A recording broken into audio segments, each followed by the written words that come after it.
es un conflicto. Pero bueno, nuestro tema, Paramyxoviridae, ¿ok? Bueno, vas avanzando en todo lo que hemos ido viendo. Decir que los paramyxovirus o el Paramyxoviridae, a diferencia de los ortomyxovirus, tiene una estabilidad viral, ¿verdad? Entonces, no es la primera gran diferencia entre ortomyxovirus y paramyxovirus es que el paramyxovirus no tiene esa gran capacidad de mutación, no puede mutar tan fácilmente y de manera tan amplia, ¿no?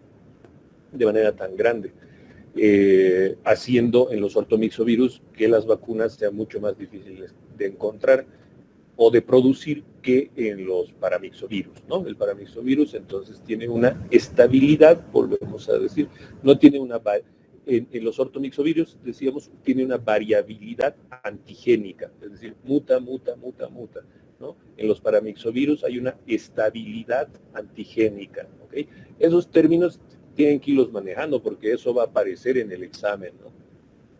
En alguna pregunta y ustedes no van a entender eventualmente porque, qué sé yo, los términos a lo mejor les va a parecer extraños. Entonces, el paramyxovirus nos presenta una estabilidad antigénica, por un lado, y yo les voy a llamar son primos, ¿ya? Son primos hermanos, si ustedes quieren, ¿no?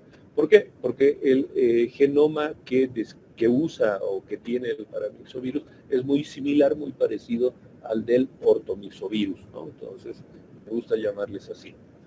Muy bien, justamente ya adentrándonos en todo lo que nos corresponde, vamos a decir que los paramyxovirus, básicamente su estructura, es decir, hablando del virión, ¿no? Es esférico, ¿no? Similar a los ortomyxovirus, es pleomorfo, por ende tendrá una envoltura, pero son mucho más grandes, ¿no?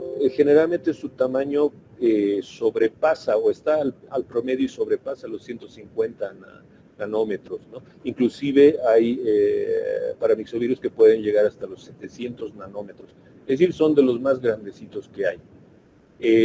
Su nucleocápside es helicoidal, ¿no? En eso sí coinciden con los ortomyxovirus, y más o menos solo la nucleocápside mide de 13 a 18 nanómetros. La composición también muy similar a los ortomyxovirus, ¿no? Tendrán 1% de ácido nucleico, 73% de proteína, aquí hay más proteína, ¿verdad? Lípidos 20%, hidratos de carbono formando la envoltura, y todas las proteínas de la envoltura, 6%. El genoma, esta es la parte más importante, no más importante, pero la más complicada, la más compleja, vamos a decir. El genoma es similar, decíamos, a los ortomyxovirus, ¿no? Tiene ARN monocatenario, ¿no? O monoténico, como ustedes quieran llamarlo, ¿no? Y lineal, ¿no? Esa es una primera diferencia con los ortomyxovirus. El RNA monocatenario del ortomyxovirus es helicoidal o en espiral, ¿no? En el caso de los paramyxovirus es lineal, no segmentado. Esa es otra diferencia, ¿no? Bueno, más adelante vamos a ir viendo todo esto, pero el hecho de que no se segmente el genoma en el caso de los paramyxovirus justamente evita la replicación antigénica, ¿verdad? O la replicación viral. Si ustedes recuerdan, vayan anotándose preguntas, insisto, si es que no queda claro todo esto. Si ustedes recuerdan, en el caso de los ortomyxovirus, ¿no? Decíamos que justamente tiene una replicación viral, ¿no? Una replicación antigénica, si ustedes quieren, ¿no? Que era que dos virus diferentes podían invadir una misma célula y crear un tercer virus, es decir, haber mutación, ¿no? Esto era porque justamente su genoma era segmentado, es segmentado en los ortomyxovirus. En los paramyxovirus este genoma no lo es, ¿no? Entonces eso hace que justamente no exista esa capacidad de replicación, de que entre un virus A la célula, entre otro virus B a la misma célula y puedan replicar un virus C, ¿no? O sea, eso es típico del ortomixovirus, no del paramixovirus, porque su RNA no es segmentado. Es negativo, ¿no? Tiene polaridad negativa, es decir, trabaja muy similar en la replicación, estamos hablando, trabaja muy similar a los ortomixovirus, ¿verdad? Ya más adelante vamos a ver esto. Que no es infeccioso, no es el genoma como tal de los paramixovirus, no es infeccioso. Entonces ustedes dirán, ¿y cómo produce enfermedades? Porque básicamente los antígenos están en, y eso también comparten con los ortomixovirus, los antígenos están en la envoltura y en las espigas o espículas de este virus o de estos virus, ¿no? Y más o menos tiene unas 15 kilobases de tamaño, ¿no? Esa kilobases KD es una unidad de tamaño, ¿no? Entonces, más o menos, ese es el tamaño de su genoma. ¿Por cuántas proteínas está formado? Más o menos, la gran mayoría de los paramixovirus está formado por 6 proteínas, ¿ya? Y de hecho, solo 2 subvariedades de paramixovirus tienen a 8 proteínas estructurales, ¿no? La gran mayoría tiene 6. La envoltura por la cual está compuesto este paramixovirus, ¿no? Va a tener la glucoproteína viral, ¿no? Que básicamente va a tener esas siglas, G, H o HN, ¿ok? ¿Qué nos significa esto? Básicamente estamos hablando como HN a la hemaglutinina neuroamilidasa, pero que a diferencia de los ortomixovirus que estaban separadas, la hemaglutinina era una glucoproteína viral aparte y la neuroamilidasa otra glucoproteína aparte, y que cada una cumplía una función diferente. En los paramixovirus estas glucoproteínas están unidas, ¿no? Y bueno, a veces es portadora de actividad hemaglutinina neuroamilidasa, a veces, ¿no? Muchos de los paramixovirus no tienen mucha función de neuroamilidasa, mucha actividad de neuroamilidasa, ¿no? Y también aparte, ¿no? Que esto no tiene los ortomixovirus, tiene glucoproteína de fusión, ¿no? Que se abrevia con F, que es muy en general, todas estas glucoproteínas son muy frágiles, ¿okay? Entonces, quedándonos ahí un poquito, ¿no? Vamos a decir que estas proteínas estructurales básicamente se van a dividir en proteínas estructurales internas y en proteínas estructurales de la envoltura, ¿no? O externas, si ustedes quieren, pero no se llama así, ¿no? Son 3 proteínas estructurales internas y 3 proteínas estructurales de envoltura, en otras palabras, ¿ok? ¿Cuáles son las proteínas estructurales internas? Básicamente son la proteína, también está dada por letras, ¿no? N de nucleoproteína, P y L, ¿ok?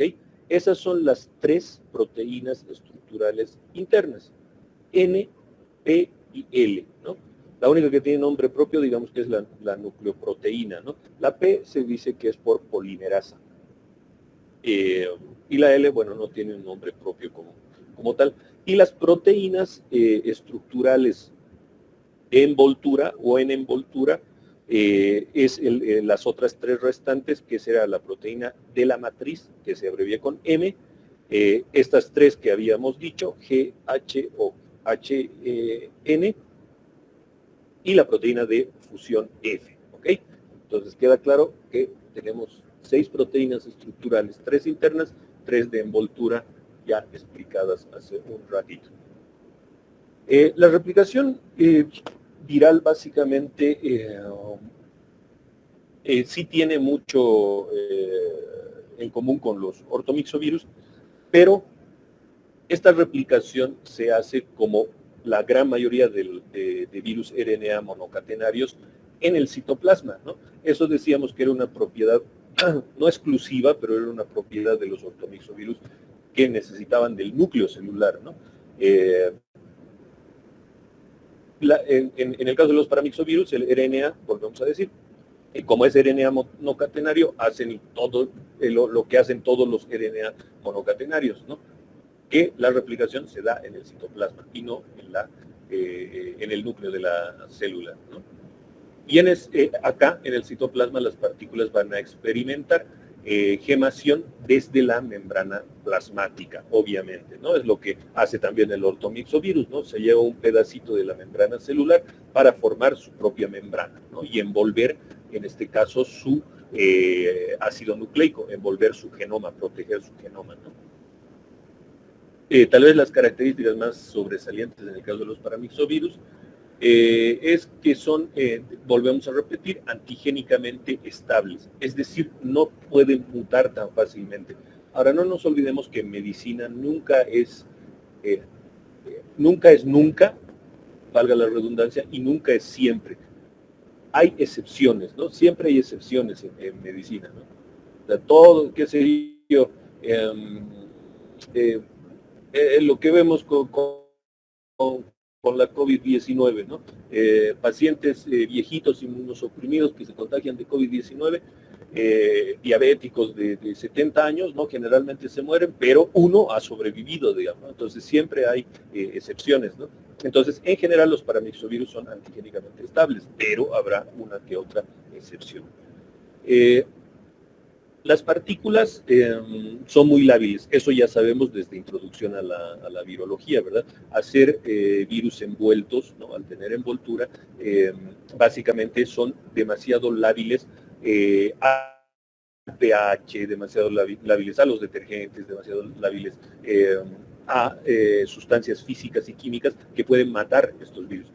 Pero a su vez son muy infecciosas, justamente por su envoltura, ¿no? Justamente por su envoltura son extremadamente infecciosas. Muy bien. Después, bueno, aquí tenemos un dibujito justamente de cómo es un paramixovirus, ¿no? Común y corriente. Y, bueno, acá, desde interno hasta externo, tenemos justamente la nucleocápside, ¿verdad? Que habíamos dicho es un RNA simple monocatenario de polaridad negativa. Y básicamente va a estar rodeado, ¿no? Por sus proteínas estructurales, ¿no? Que sería, digamos, todo este blanco, ¿no? Todo ese blanco, ahí están sus proteínas estructurales internas, ¿no? Ahí están las internas. Luego, bueno, aquí vamos a tener la matriz, ¿no? Donde se encuentran obviamente las proteínas de la matriz, ¿no? Otra de las proteínas estructurales importantes de los paramixovirus. Nos vamos yendo más hacia afuera, tenemos una capa bilipídica, ¿no? Esta también es una diferencia con los ortomixovirus, que los paramixovirus tienen una capa bilipídica. Y en esa capa bilipídica se encuentran pegadas, adosadas, las glucoproteínas de la envoltura, ¿no? Que hemos dicho que en general son 3, ¿no? Ahí tenemos la glucoproteína F, ¿no? De fusión. Aquí tenemos las glucoproteínas de mayor adhesión, que hemos dicho, ¿no? Serán la hemaglutinina neuraminidasa, hemaglutinina, ¿no? Y G, nada más, así se llaman. Y todo esto conforma un paramixovirus. Habíamos dicho, ¿no? Son virus bastante grandes, ¿no? Que van de 150 nanómetros para arriba. Las proteínas estructurales, justamente, no nos olvidemos que los virus, ¿no? Los virus, lo más importante o la constitución química de cualquier virus son las proteínas estructurales, y eso va a dar la virulencia. Si ese virus va a ser más fuerte, va a ser más débil, va a ser más contagiante, va a ser menos contagiante, va a ser más infectante, menos infectante, se va a morir más fácil, va a ser más fuerte, todo eso nos dan las proteínas estructurales, ¿no? Y cuando nos referimos a virulencia es justamente la capacidad de contagio que tiene, ¿no? Una virulencia alta será una capacidad de contagio alta, valga la redundancia. Una virulencia baja será una capacidad de contagio y de producir enfermedad baja, ¿no? Entonces habíamos dicho básicamente tiene seis proteínas estructurales, ¿no? Acá tenemos las 6. Bueno, nos vamos a decir la primera, ¿no? La hemaglutinina neuroaminidasa, ¿no? Una glucoproteína que se designa como HN, ¿no? Donde se localiza en la envoltura, ya lo habíamos adelantado, ¿no? ¿Y cuál va a ser su función? ¿No? La fijación a receptores de la célula huésped. No nos olvidemos que los paramyxovirus básicamente contaminan o infectan el tracto respiratorio, las vías respiratorias, ¿no? Entonces, esas células huésped serán los neumocitos, ¿no? O el epitelio respiratorio, como ustedes quieran, ¿no? Entonces, fijación a receptores de la célula huésped y actividad de hemaglutinina neuroaminidasa. Obviamente los que han estado presentes en la anterior clase me están entendiendo fácilmente, ¿no? ¿A qué nos referimos con actividad hemaglutinina y con actividad neuroaminidasa, verdad? ¿Alguien me puede decir así rápidamente a qué nos referimos con actividad hemaglutinina y actividad neuroaminidasa?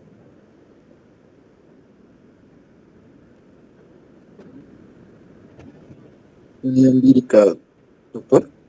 ¿Perdón? La unión vírica.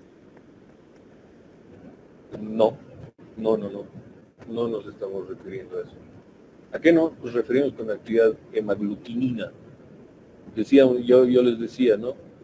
La actividad hemaglutinina es el puente de entrada que va a tener la partícula viral.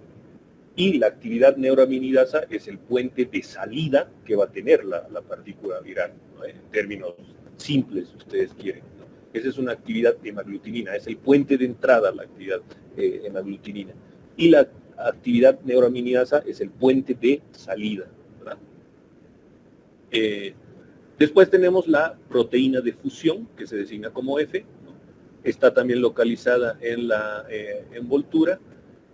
Y obviamente su función será la fusión, ¿no? Hacia la célula huésped, la penetración y la hemólisis de esta membrana plasmática o de esta membrana de la célula huésped, ¿no? Entonces, vamos a tener justamente a la proteína de fusión dándole una, una función mucho más agresiva, ¿verdad? De este tipo de virus para con la célula huésped. Después tenemos la proteína de la matriz, ¿no? Que ya hemos visto en el grafiquito donde se localiza, ¿no? Que es dentro de la envoltura, ¿no? Una subenvoltura, si ustedes quieren, ¿no? ¿Cuál es su función? El ensamblaje, ¿no? El ensamblaje. Todo esto vamos a ver más adelante de manera seguida, digamos, ¿no? Y se tendrán que acordar de todo lo que estamos hablando ahorita. Luego, esas son las proteínas. Estas 3 son las proteínas de envoltura, ¿no? Proteínas virales de envoltura. Y ahora tenemos las proteínas virales de internas, ¿no? Proteínas virales internas.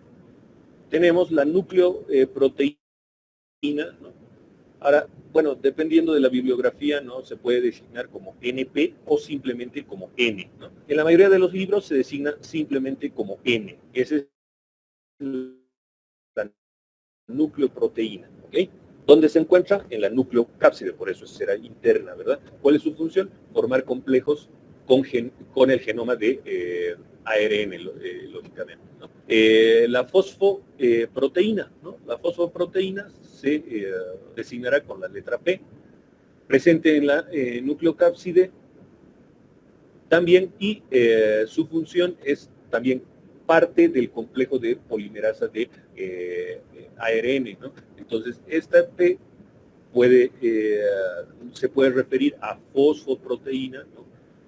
No se olviden que el signo químico del fósforo es P, ¿no? O también haciendo referencia a la polimerasa, ¿ok? Parte del complejo de la polimerasa del ARN. Y una proteína larga, ¿no? Large, ¿no? En inglés, que puede ir, o que va, mejor dicho, con la letra L. Pero aquí, traducido, si ustedes quieren, a nuestro idioma de español, nosotros esta proteína no la conocemos como proteína larga, sino la conocemos como proteína grande o proteína gigante. Y sí se designa con la letra L, o se abrevia con la letra L, presente en la nucleocápside y forma parte del complejo de polimerasa del RNA también, ¿no? Muy bien, entonces ahí tenemos justamente la replicación viral. Ahora sí vamos, todo lo que hemos visto en el anterior cuadrito, vamos a engranarlo ahora, ¿no? Deme un segundito, por favor. La replicación viral. Y básicamente empezamos por acá, si ustedes quieren, ¿no? Ahí está nuestro virus con el ejemplo del virus sincicial respiratorio, ¿no? Y bueno, lógicamente ahí vamos a ver que gracias a sus proteínas estructurales de envoltura va a lograr penetrar, ¿no? Penetrar a la célula, en este caso del epitelio pulmonar, ¿verdad? Entonces logra la penetración, deja su membrana, ¿no? Su membrana se olvida y solo entra el ácido nucleico, ¿no? El ácido nucleico. Este ácido nucleico ya va a empezar a transcribirse y a transductarse, ¿verdad? Y mediante la transcripción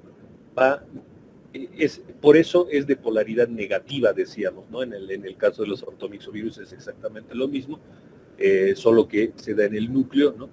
Tiene un RNA mensajero y tiene una polimerasa, ¿no? Que es una enzima que va a sacar moldes de RNA, ¿no? Moldes de RNA. Luego se da la traducción.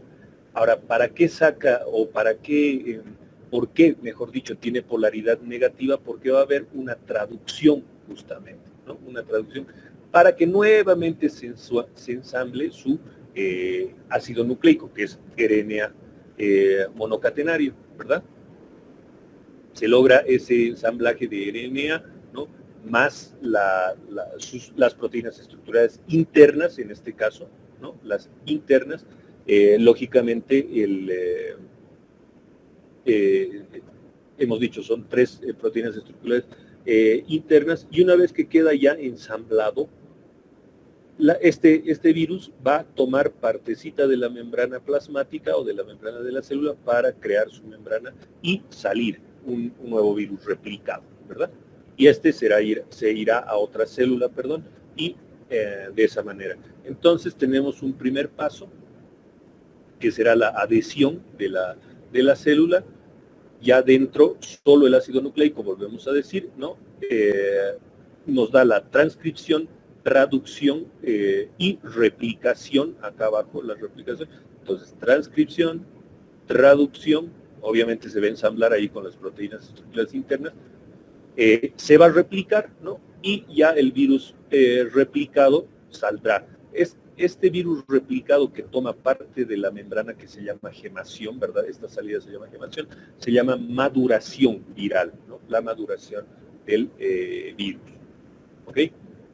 Entonces, ahí vemos la replicación de los paramyxovirus en este caso.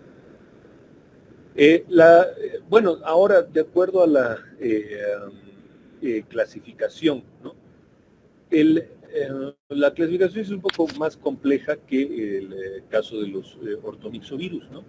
Básicamente, los paramyxovirus están subclasificados o clasificados en 2 subfamilias, ¿ok? Estas son subfamilias, Paramyxovirinae, ¿no? Y Pneumomyridae, ¿ok? Esas 2 subfamilias. Y esas familias nos van a dar 6 géneros, ¿ok? 6 géneros. Y esos 6 géneros serán los respirovirus, rubulavirus, morbillivirus, henipavirusa, neumovirus y metaneumovirus, ¿ok? Entonces, esa es la clasificación, decíamos. Y aquí tenemos ya el agente etiológico de estos géneros de virus. El respirovirus, ¿no? Su agente etiológico será el virus parainfluenza 1 y 3. El virus parainfluenza tiene 4 subtipos, ¿ok? Dentro de los respirovirus consideramos el virus para influenza 1 y 3. Los rubulavirus, ¿no? Ahí tendremos al virus de la parotiditis y los otros virus para influenza, ¿no? Que será el 2 y el 4. Y el 4 se subdivide a su vez en 4A y en 4B. ¿Okay? Entonces tenemos más variedad de virus para influenza que otros virus en este caso. Luego tenemos el morbillivirus, que básicamente tiene un solo serotipo, ¿no? Que es el sarampión. En general, la mayoría de estos paramyxovirus, ¿no? Tienen un solo serotipo. Pocos son los que se dividen más. Luego tenemos el henipavirusa, ¿no? Que básicamente es una abreviación del virus Hendra y el virus Nipah, ¿no? Son virus que afectan a animales. Y tenemos los neumovirus, ¿no? Que aquí el gran ejemplo es el virus sincicial respiratorio y los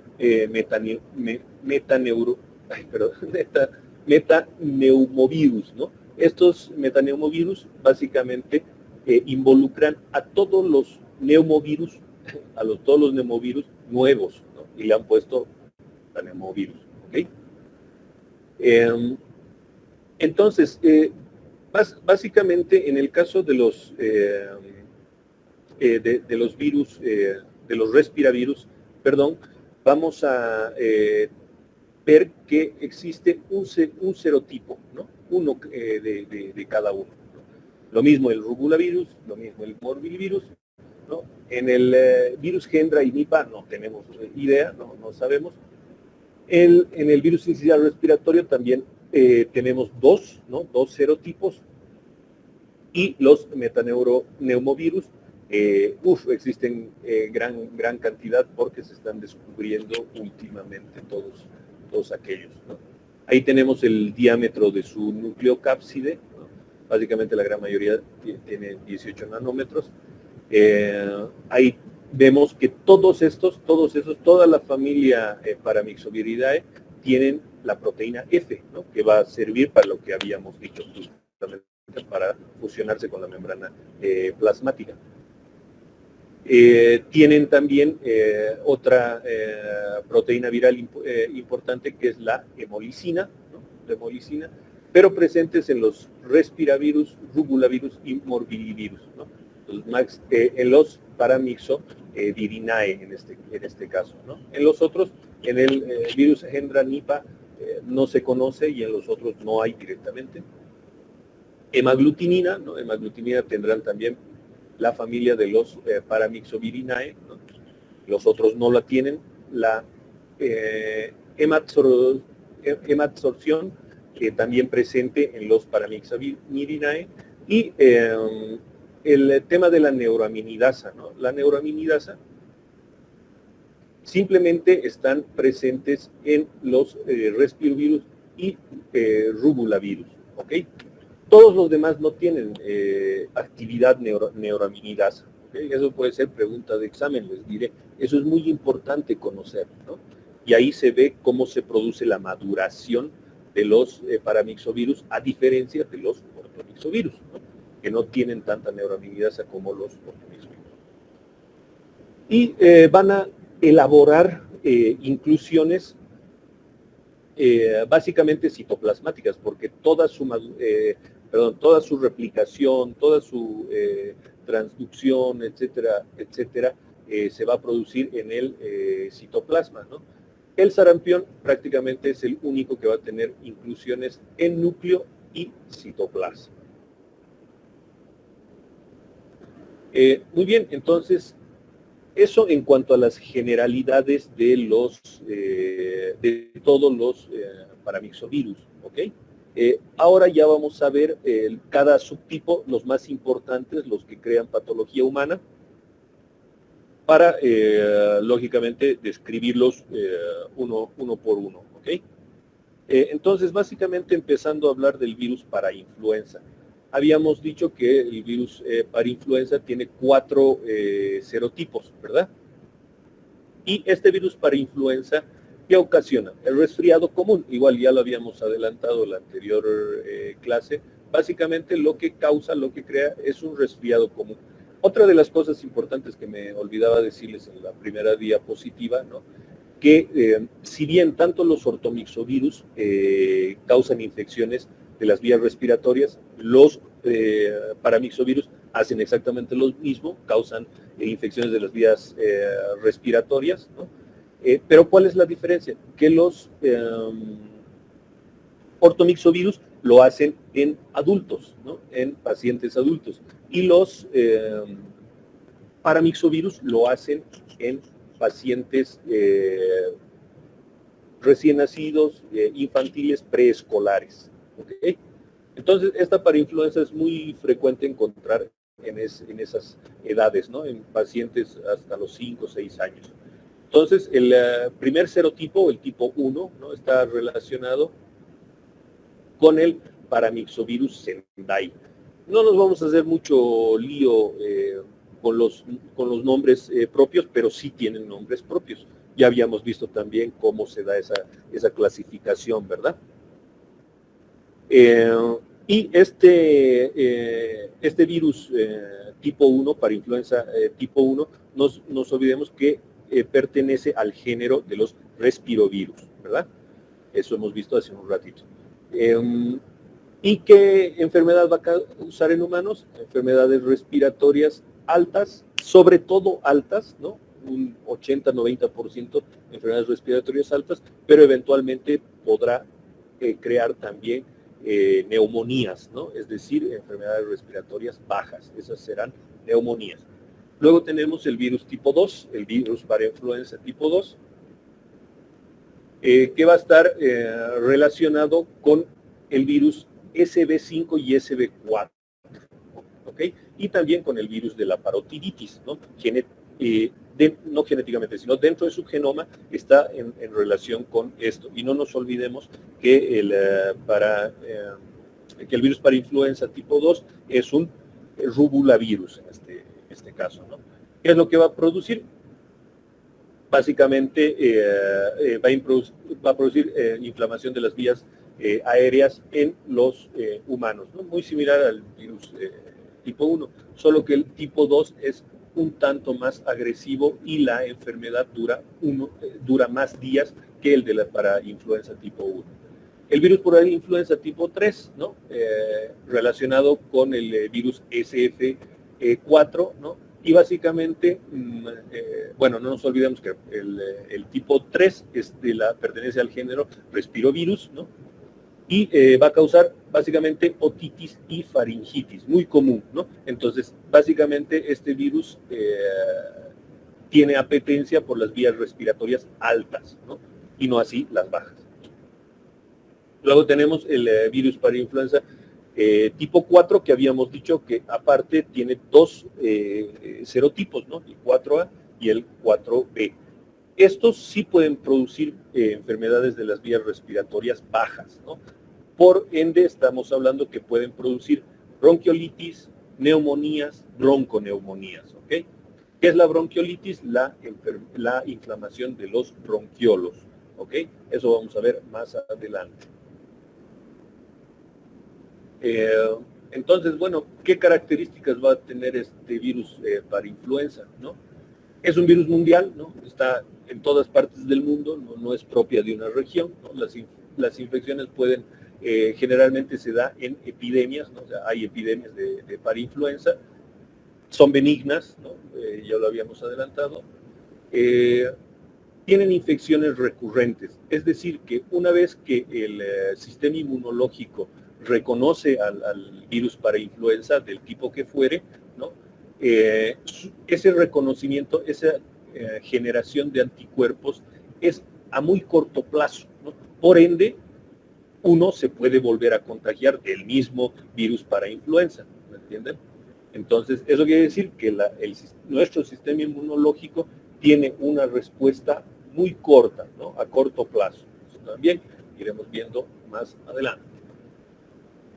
Los virus de la parainfluenza son, habíamos dicho, ¿no? Al ser paramixovirus y virus envueltos, son sensibles a detergentes, al calor, básicamente son mucho más resistentes al frío, ¿no? Que al calor en este caso. Por eso generalmente las epidemias se dan en las temporadas de otoño, ¿no? Cuando hace más frío.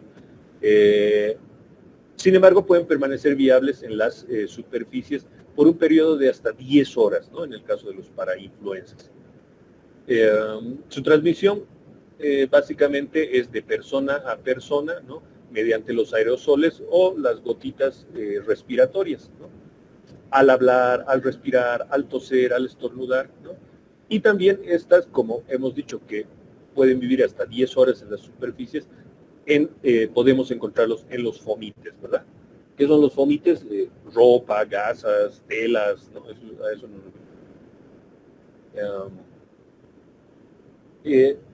¿Cómo hacemos el diagnóstico? Obviamente todas estas enfermedades que se producen, sobre todo en nuestro medio, ¿no? Acá en Bolivia, en Perú, el diagnóstico es clínico, ¿no? ¿Por qué? Porque uno, que no tenemos en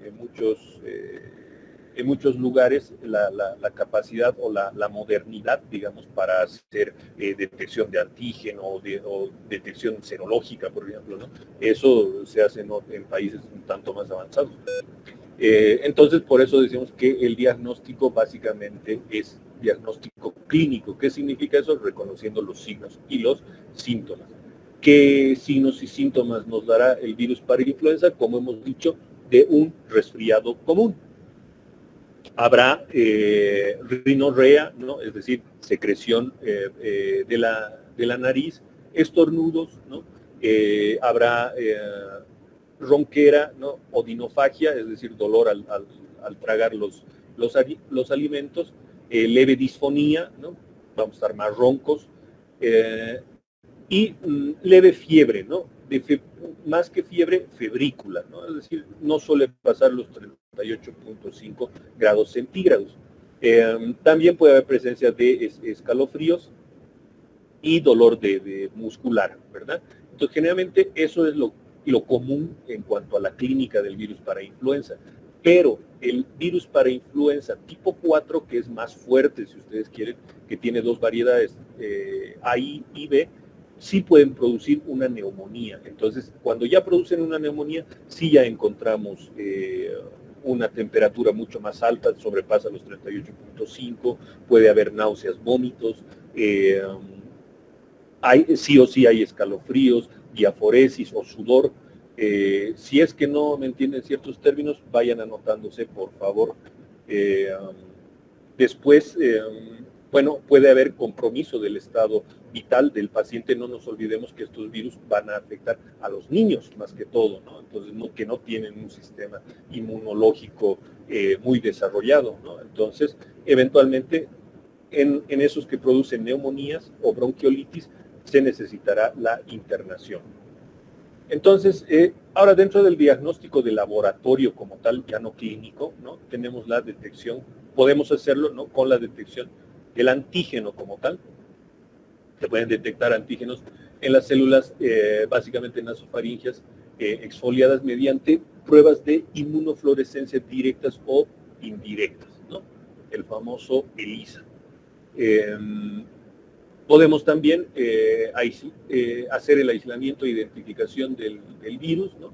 Mediante lavados nasales, pero teniendo muestras satisfactorias. Esto es mucho más complicado porque tener una muestra satisfactoria hay que tener buena técnica para lograr una muestra satisfactoria, ¿no? Y lograr aislar el virus, lógicamente. También es más complejo, ¿no? Se necesita mucha más maquinaria, si ustedes quieren, ¿no? Pero se ha utilizado el líquido del lavado bronquio alveolar, ¿no?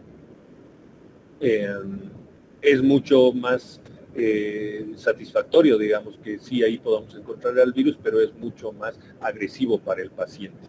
Luego tenemos el diagnóstico serológico como tal, ¿no? Diagnóstico que debe basarse en sueros pares, ¿no?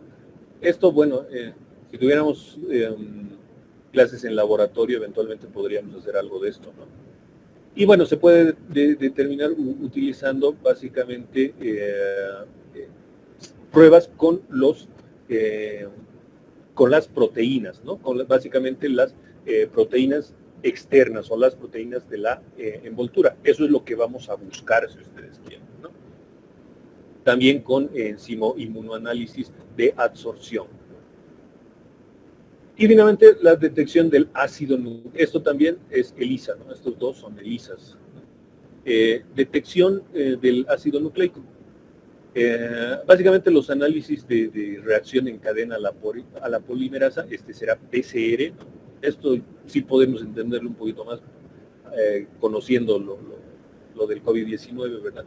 Este es el ELISA, decíamos, este es el ELISA, ¿no? Y este es el PCR, pero obviamente para virus, para influenza, ¿no? Diferente para cada tipo de virus, ¿no?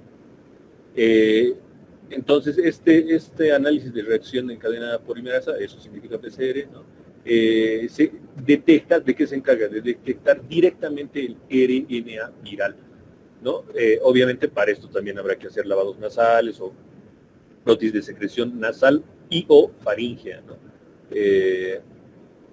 Y obviamente ahí detectamos el RNA viral, es decir, el PCR es el método diagnóstico más sensible para verificar el agente etiológico en este caso, ¿no? de la enfermedad respiratoria que pueda estar produciendo el virus para influenza. Luego tenemos otro virus que es el virus sincicial respiratorio, ¿no? Básicamente el virus sincicial respiratorio también va a tener ciertas particularidades, ¿no? Que comparte con los anteriores y propias. Básicamente estos virus no van a ocasionar patología. Esto sí es casi exclusivo de lactantes y preescolares. ¿A qué nos referimos con? Es decir, si hablamos en edades, nos referimos desde el nacimiento hasta los 5 años. Eso es lactantes y preescolares, ¿ok? Altamente contagioso, ¿no? Es altamente contagioso. Y básicamente está relacionado a brotes en hospitales, en los áreas de neonatología, ¿no? En terapia intensiva neonatológica y demás, ¿no? Es complicado tener un pacientito internado con virus sincicial respiratorio porque es muy contagioso, es fácil contagiar. De hecho, yo recuerdo, ¿no? En el hospital Arcoíris, ese tiempo había SUMI, ¿no? En el hospital Arcoíris había SUMI, los que son bolivianos saben de lo que estoy hablando, ¿no? Y en SUMI se internó un pacientito de 1 año con virus sincicial respiratorio, ¿no? En una sala común de más o menos 10 pacientitos, ¿no? Y obviamente de todos ellos desarrollaron 7, más él 8, ¿no? 8 pacientes, ¿no? que desarrollaron el virus sincicial respiratorio, ¿no? Y este sí es mucho más agresivo y constituye la primera causa de neumonía en los niños, obviamente, es decir, en lactantes y preescolares, ¿no? No estamos hablando de mayores de 5 años, ¿no? 6, 7, 8 años, ellos tendrán, a ellos más que todo les afectan los virus para influenza, ¿no? Pero a los menores de 5 años les afectará más el sincicial respiratorio, ¿no? Entonces, es la primera causa de neumonía. Este virus sí causa neumonía y bronquiolitis, ¿no? Lo más típico es la bronquiolitis, en todo caso, más que la neumonía, ¿no? ¿Qué generalidades vamos a conocer de este virus, ¿no? Básicamente, ¿por qué se llama virus sincicial respiratorio, sincitial respiratorio, ¿no? Porque va a formar sincitios. En realidad, todos los paramyxovirus tienen esa capacidad, ¿ok? A ver, voy a retroceder un poquito acá. ¿No? Ahí decíamos, ¿no? El virus, ¿no? Aquí justamente es el virus sincicial respiratorio, entra a la célula, ¿no? Hace toda su replicación, toda su transcripción, y el momento de salir, ¿no? Tiene una capacidad, si me permiten el término, que es lograr que esta célula se abra o se rompa, pero no se muere, ¿me entienden? Esta célula va a quedar, qué sé yo, seccionada en esta parte y se va a unir, obviamente usemos nuestra imaginación, aquí hay otra célula igualita que donde le está invadiendo otro virus sincicial respiratorio, aquí al lado hay otra célula igualita donde viene otro virus sincicial respiratorio, ¿no? Entonces, cuando hay esa gran cantidad de células de virus sinciciales respiratorios, cuando rompen esta membrana, entonces todas estas membranas celulares se van a unir con la del lado, con la del otro lado, con la de arriba, con la de abajo, ¿no? Y van a crear un sinsitio. ¿Me entienden? ¿Qué es un sinsitio? Una envoltura, una gran envoltura, es decir, todas las membranas plasmáticas, todas las membranas celulares se van a agarrar de las manos, si me permiten el término, con muchos núcleos adentro. Es decir, parecería, ¿no? Si nosotros vemos al microscopio, parecería una célula gigante, ¿no? Porque es membrana de otra célula, membrana de otra célula, membrana de otra célula, membrana de otra célula, ¿no? Unidas, es decir, va a aparecer una célula gigante multinucleada, llenito de núcleos, ¿no? Porque cada célula ha donado su núcleo, digamos, a esa célula gigante, ¿me entienden? Eso se llama sinsitio. Entonces, por eso este virus se llama virus sincicial respiratorio. Pero en general, todos los paramyxovirus tienen esa misma facultad, esa misma capacidad, ¿no? De formar sinsitios, ¿no? Células gigantes multinucleadas. No posee hemaglutinina ni neuroaminidasa, ¿no? Ojo, ¿no? El virus sincicial respiratorio no tiene ninguna de las dos glucoproteínas virales de envoltura, ni hemaglutinina ni neuroaminidasa, ¿no? Es decir, su vía de ingreso, básicamente, es decir, su puente de ingreso, en otras palabras, básicamente es gracias a la glucoproteína G y a la glucoproteína F, que es de fusión, sobre todo a la glucoproteína F, ¿ok? Habíamos dicho, ¿no?, que tenemos dos subgrupos en el virus sincicial, el A y el B, ¿no? Y es la principal causa de bronquiolitis y neumonía en niños menores de 1 año. Yo diría hasta en niños menores de 5 años, ¿no? Obviamente esta bibliografía generalmente es bibliografía norteamericana, ¿no? Ya no utilizamos tanto la bibliografía europea. Antes, yo digamos que he estudiado más con bibliografía europea y no soy tan antiguo que digamos, ¿no? Ahora ya los libros vienen más, en general, de toda la carrera, bibliografía norteamericana, muy poca bibliografía latinoamericana, justamente, ¿no? No se publica mucho acá. Entonces, por eso sirve hablar con la experiencia, ¿no? Entonces, yo diría que es la causa principal de bronquiolitis y neumonía en niños menores de 5 años en nuestro medio, ¿ok? Básicamente, ¿cuál va a ser la patogenia y anatomía patológica, ¿no? El periodo de incubación está entre 3 a 5 días aproximadamente, ¿no? La transferencia es de célula a célula, ¿no? Y obviamente eso conlleva la diseminación a todo el tracto respiratorio, tanto superior como inferior. No nos olvidemos, habíamos dicho que este virus tiene la capacidad de infectar vías respiratorias altas y vías respiratorias bajas, sobre todo bronquiolos, tiene una gran apetencia por los bronquiolos. Su infiltrado, ¿qué infiltrado? Y eso ya es anatomía patológica, espero que estén entendiendo bien los términos, ¿no? Cuando hablamos de patogenia nos referimos a cómo se produce X enfermedad. Cuando hablamos de anatomía patológica es qué vamos a ver al microscopio, ¿no? Qué cosas alteran. Histología es el tejido normal, ¿no? Patología o anatomía patológica es el tejido alterado por lógicamente, algún antígeno, algún virus, alguna bacteria, etcétera, etcétera, ¿no? Entonces, en la anatomía patológica vamos a ver un infiltrado mononuclear linfocítico, ¿okay? En general, ¿no? Eso, bueno, eso miren, me he olvidado, no lo dije en la primera clase de virología, pero en general los linfocitos son los que se elevan en cualquier infección viral, ¿ok? Cada una tendrá sus características específicas, ¿no? Pero cuando se elevan los neutrófilos, por ejemplo, nosotros pedimos un hemograma, ¿no? Un hemograma completo, le decimos, ¿no? A X paciente, un hemograma completo. Y ahí hago la lectura, eso obviamente les estoy adelantando y aprenderán poco a poco, ¿no? Y vemos neutrófilos altos, ¿no? O sea, los neutrófilos son parte de los leucocitos. Los leucocitos tienen neutrófilos, tienen eosinófilos, basófilos, linfocitos, ¿verdad? Y monocitos, justamente, tienen 5 subtipos celulares. Cuando los neutrófilos están aumentados, estamos hablando de una infección bacteriana. Cuando los linfocitos están aumentados, estamos hablando de una infección viral. Cuando los eosinófilos están aumentados, estamos hablando de una infección por parásito, parasitaria, ¿ok? En términos generales, eso les digo. En nuestro tema específico, que es los virus, entonces siempre vamos a encontrar linfocitos aumentados, ¿ok? Y en este caso también va a haber un infiltrado mononuclear, en el caso del virus incisional respiratorio.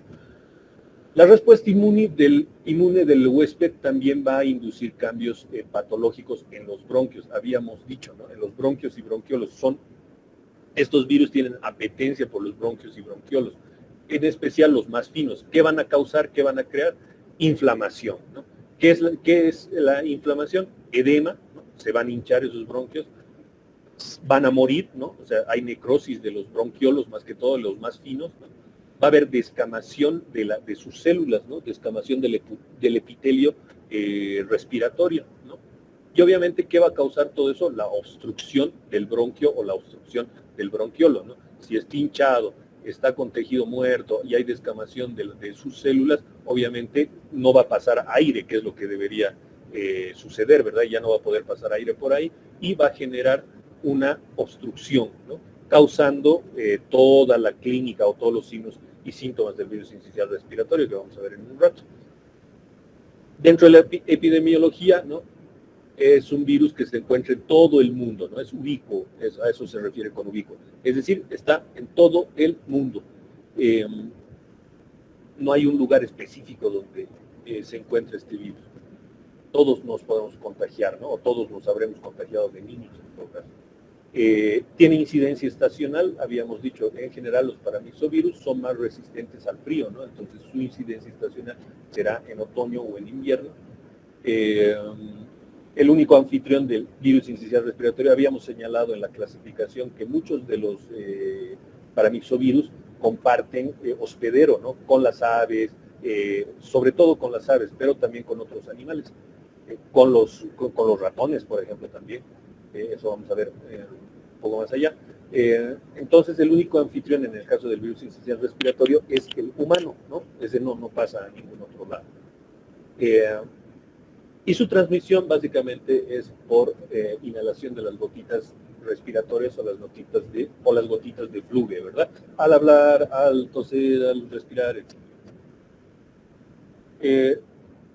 ¿Qué manifestaciones clínicas entonces? Tenemos básicamente las de un resfriado común, ¿no? Habrá rinitis, habrá faringitis. Una de las características importantes que crea el virus sincicial respiratorio es la laringotraqueitis, ¿no? Que no tiene el virus de parainfluenza, por ejemplo. Entonces, ¿qué es la laringotraqueitis? La inflamación de la laringe y la tráquea, básicamente.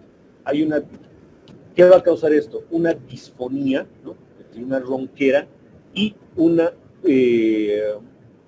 a ver si me permiten el término, cuando el bebé respira, cuando el bebé está respirando, tiene un sonido como de corneta, ¿ya? Eso se llama estridor laríngeo, ¿no? Se respira.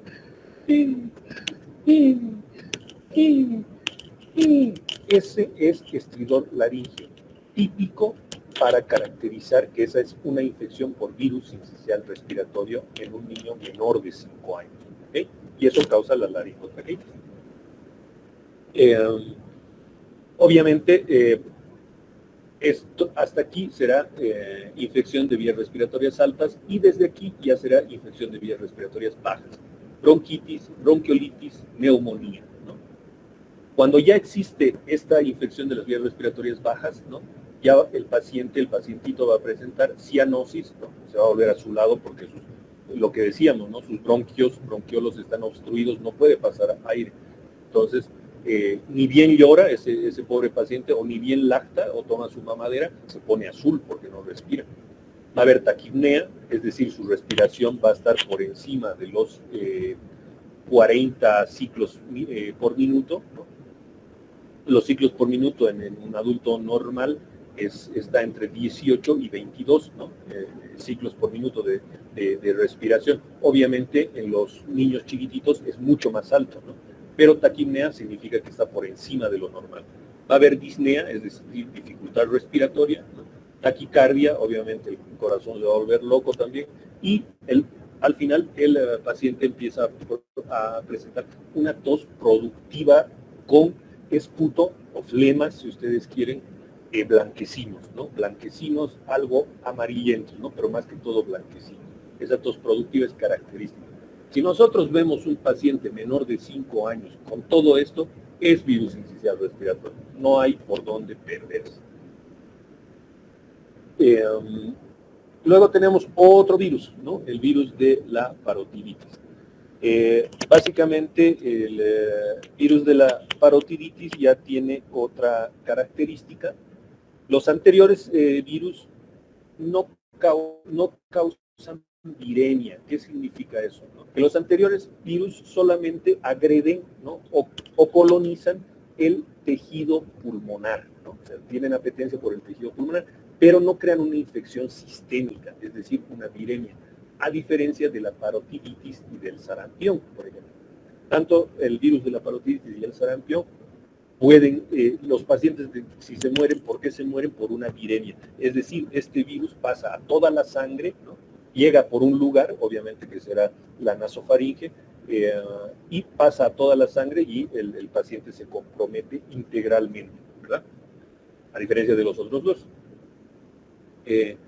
Sabemos que la familia obviamente es Paramyxoviridae, la subfamilia será Paramyxoviridae, el género es Paramyxovirus, ¿no?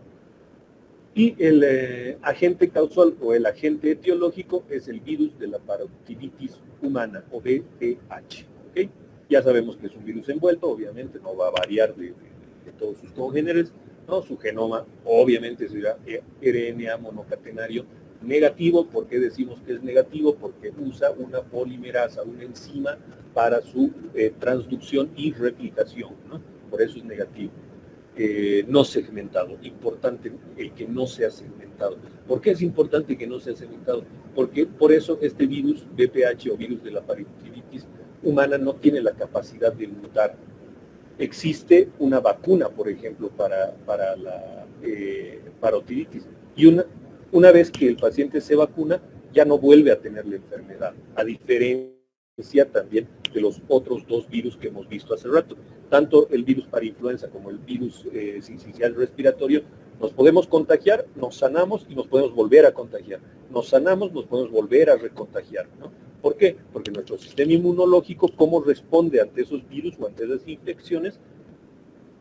Con anticuerpos a corto plazo, de corta duración, y relativamente débiles, si ustedes quieren, ¿no? A diferencia de los virus de la parotiditis. ¿Cómo responde nuestro sistema inmunológico al virus de la parotiditis? Con una respuesta o con creación o formación de anticuerpos a largo plazo, ¿ya? Prácticamente para toda la vida, ¿no? Si yo de niño he tenido paperas, ¿no? Eso es la parotiditis. Yo de niño he tenido paperas, y eso dice, ¿no? Mejor que te dé de niño y así ya nunca más vas a tener paperas, ¿no? ¿Por qué? Porque mi sistema inmunológico responde de manera diferente a los dos virus, ¿no? Por eso es importante esto de su ARN no segmentado, ¿no? Y obviamente no puede mutar por eso mismo, habíamos dicho, no tiene replicación, no tiene replicación, no tiene capacidad de... no tiene replicación antigénica, ojo, porque sí se replica el virus, si no, no existiría virus de la parotiditis, sí se puede replicar, ¿no? Pero no tiene replicación antigénica. Y tiene un solo serotipo, ¿no? Entonces todo eso lo vuelve un virus excelente para contagiarse una sola vez y no volver a contagiarse más. Básicamente tenemos el mecanismo de diseminación, ¿no? ¿Por dónde va a ingresar? ¿No? Tenemos la inoculación en las vías respiratorias. Lo mismo que todos los paramyxovirus, ¿no? Ingresan por las gotitas de fluge o las gotitas respiratorias, ¿no? ahí va a haber una replicación local, ¿no?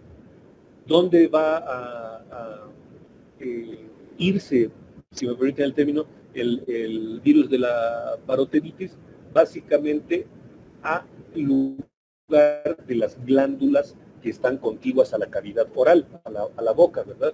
A las glándulas submaxilares, a las glándulas submandibulares, pero sobre todo a nuestras glándulas parótidas, ¿no? Que es de nuestros cachetes, más atrasito, debajo de nuestras orejas, ahí tenemos nuestras glándulas parótidas. Si nosotros nos apretamos fuerte eso, inclusive nos va a salir saliva por dentro de la boca, ¿verdad? Si yo me aprieto fuerte eso, me voy a lastimar y me va a salir saliva dentro de la boca.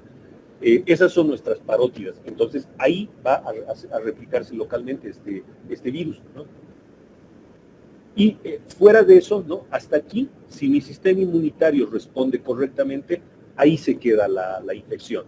Llega, me inflama mis glándulas parótidas, ¿no? Me da paperas, estoy cachetón, ¿no? Una semana, y se me pasa y listo, ¿no? Y ya nunca más voy a tener esa infección por virus de la parotiditis. Pero en algunos casos, cuando el paciente ya es adulto, ¿no?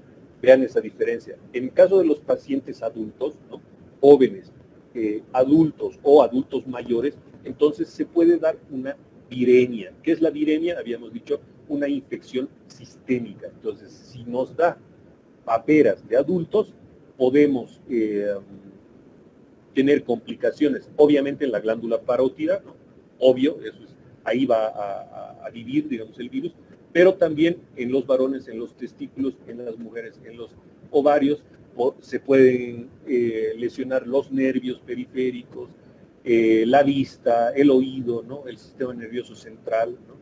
Y también nuestro páncreas, ¿verdad? O sea, imagínense, es una infección sistémica, ¿no? Y obviamente, si va a lesionar el páncreas, puede estar asociado con la aparición de diabetes tipo 1, ¿no? O diabetes juvenil. Y no nos olvidemos que dónde se va a multiplicar ese virus, básicamente es en la glándula parótida, ¿no? Ahí es su mejor sitio para vivir, entonces ahí se replica, ¿no? Bueno, lógicamente esa replicación va a crear la inflamación de los conductos de nuestra glándula parótida y también puede ser de la glándula, de las otras dos glándulas salivales, habíamos dicho, ¿no? Y esa inflamación local va a provocar la hinchazón que nos genera, ¿no? Muy bien, entonces, a ver, vamos a quedar así. Ahí, perdón, es bastante información, lógicamente, y déjame un cachito, voy a salirme de la pantalla completa. Ya va a pasar a invadir tejidos que son similares, ¿ya? ¿Por qué escoge este virus los testículos en los varones, los ovarios en las mujeres, el páncreas? Porque tienen más o menos la misma estructura de las glándulas parótidas. De hecho, el páncreas y las parótidas son lo mismo, todo lo que uno está sobre el cuello, si ustedes quieren, y otro está en la cavidad abdominal. Eso en histología han debido haber. Cuán similares es el tejido de las glándulas parótidas y salivales en general y del páncreas, ¿verdad? Entonces, por eso toma estos tejidos. Y obviamente, ¿cuáles son las peores complicaciones de la viremia, ¿no? En los varones, lógicamente, la esterilidad, ¿no? En las mujeres que no van a poder tener ovulación, ¿no? Porque esos tejidos van a estar muertos, si me permiten el término. Y en el caso, si invade páncreas, la diabetes tipo 1. Es decir, las complicaciones de la parotiditis en pacientes adultos, ¿no? Porque se produce una viremia, será la esterilidad en varones, la falta de ovulación, lo mismo, ¿no? Esterilidad en mujeres, diabetes tipo 1 en ambos sexos, ¿no? Y básicamente también puede llegar a desarrollarse esta viremia en los nervios, en la vista, en los oídos, y eso será ya, bueno, un compromiso mucho más difícil de tratar, ¿verdad? ¿Alguna otra? Doctor, mi duda era, ¿va a depender esa evolución o la complicación depende o en realidad del estado inmunológico del paciente? O... No, depende de la edad, ¿no? Eso habíamos dicho. Si ese virus invade en la edad infantil, no pasa nada, ¿no? Se autolimita.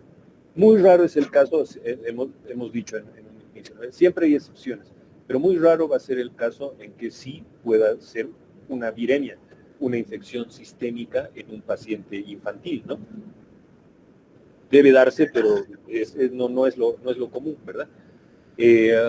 Pero ¿qué es lo que influye? Es la edad, ¿no? En los pacientes jóvenes, adultos y adultos mayores que tengan parotiditis, en ellos sí se va a dar una viremia, es decir, va a ir a otros tejidos, no solo en la parótida, sino va a ir a otros tejidos, ¿no? Y esto se va a dar por la edad del paciente. Ahora, ¿por qué ustedes dirán, y por qué la edad? ¿De qué depende la edad?